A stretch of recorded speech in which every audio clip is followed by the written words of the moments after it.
Hello, and welcome to the first ever episode of Blow the Whistle. Yes, it's a show with 3 topics, 2 sides, but only 1 winner, chosen by you. What's up first, Tom? First up is Leicester City, the defending champions. I think they're going to struggle this season, but I know that you disagree. You have 30 seconds to tell me why that is.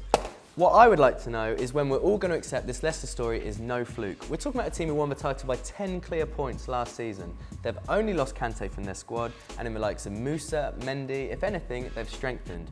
The elite are all starting from scratch. Ranieri already knows how to get the very best out of his team, so he has a head start on all the rest. In winning while playing badly, coming from behind, scoring late winners, they showed all the makings of title contenders last season. They're not qualities that just disappear.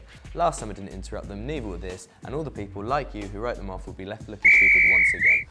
You're right, Tom, I did look pretty silly last season, but I'm confident that's not going to be the case this time around. Okay, you've got 30 seconds to tell me why not.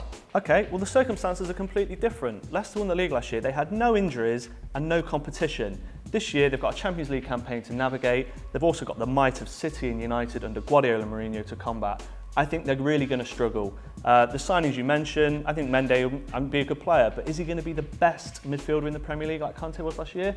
It's unlikely. And even if all their players miraculously reach the same standard they did last season, I don't think it takes into account the capacity of improvement of United and City. I think they'll finish mid-table, and I think that's a decent achievement. Round 2. So we probably agree that Leicester aren't going to win the Premier League, but you think that Guardiola's City are going to coast to the title. I'm not sure about that, but you've got 30 seconds to tell me why. Because in Pep, they've finally got the man to make the very most out of their potential. City's problem has always been complacency. Look at their weak 2 title defences and the way their players disappeared during the second half of last season. But Pep, he's been known to drop big name players before, and he's famed for his intensity. He's going to drum that out of them. Yes, question marks persist about their defence, but given his absolute insistence on keeping the ball at all times, I don't think they'll be examined too thoroughly. 6 titles in 7 years, he doesn't take too long to settle in normally, and I don't believe that he's going to at the Etihad. I'm not convinced at all of that, Tom. Okay, 30 seconds to tell me why not. I'm glad you mentioned the 6 titles in 7 seasons. 3 of them were in the Bundesliga, and I think I could have maybe got a couple of those. As for the ones at Barcelona, 3 and 4, which is exactly what Barcelona have done since he left. I'm not saying Pep's a bad manager, I just think it's a necessary caveat. The business he's done is, I think they're all good players, but Zane, Stones, Jesus, they're all under the age of 22. They're not players for now. Gundogan, mind you, is injured. And as for the old guard, Zabaleta, Toure, Silva, I think they're ailing a little bit. I think they will definitely be competitive under Guardiola, but I think United under Mourinho are better set for a title.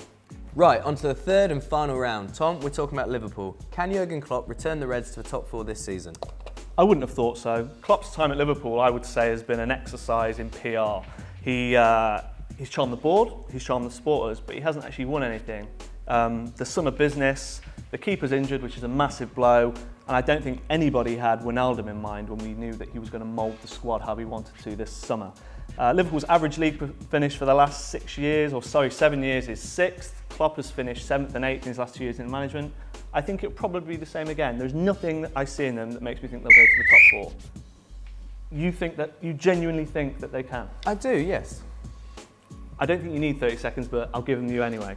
I think it being very unfair. That 8th place finish was clearly dictated by the run to the Europa League final, and Wijnaldum is obviously not their best signing of the summer. They paid a club record fee for Sadio Mane, but I actually think it's the less glamorous signings who could make all the difference. Klavan, Matip in defence, they're clearly players who caught Klopp's eye in the Bundesliga, and that's where they let themselves down last season. Skirtle's been moved on, he's had time with his squad to assess, move it out. That's more time than Mourinho, Guardiola, Conte, anybody else has had. Arsenal are stagnant, Tottenham are likely to have a hangover from last season, and a horrible summer for internationals. Liverpool got the momentum.